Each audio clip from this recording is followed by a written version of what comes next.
Après avoir demandé aux siens ce que la foule pense de lui, il leur dit: Mais vous, que dites-vous que je suis? Matthieu 16, verset 15. Après 3 ans d'amitié et de vie commune, que disent-ils de lui? Et cette question, un jour, c'est à chacun d'entre nous qui la pose. Mais vous, qui dites-vous que je suis? Notre intimité des Écritures nous permet-elle à notre tour de répondre: Tu es le Christ, le Fils de Dieu vivant? N'oublions pas la remarque de Jésus à Pierre. Cette découverte ne relève pas uniquement de notre approche personnelle du Christ, ni d'une étude purement critique des tests, mais du Père qui nous le révèle. C'est l'ordre de la révélation.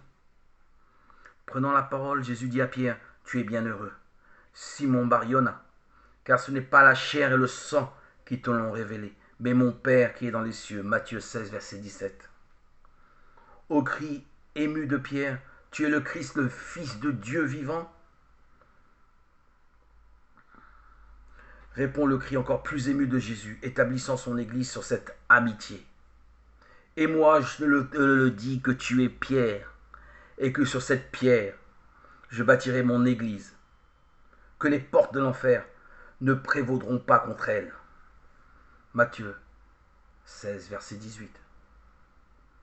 L'œuvre du salut va reposer entièrement sur les 12. Il leur donne d'ailleurs l'étonnant pouvoir d'ouvrir nos esprits et nos cœurs au royaume. Je te donnerai les clés du royaume. Matthieu 16, verset 19.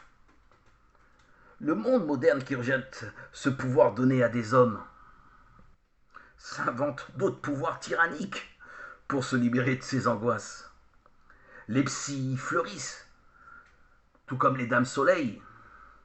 Il ne s'agit pas ici de nier l'intérêt et l'utilité des sciences humaines, mais d'en connaître les limites et, à travers elles, de ne pas nous donner des maîtres tyranniques aux dogmes intangibles. Autre tyran du monde actuel, les idéologies politiques qui, elles aussi et bien plus, annexent tout pouvoir pour faire des hommes des esclaves. L'État moderne est plus dévorant que les molochs, et ce qu'il soit de droite ou de gauche.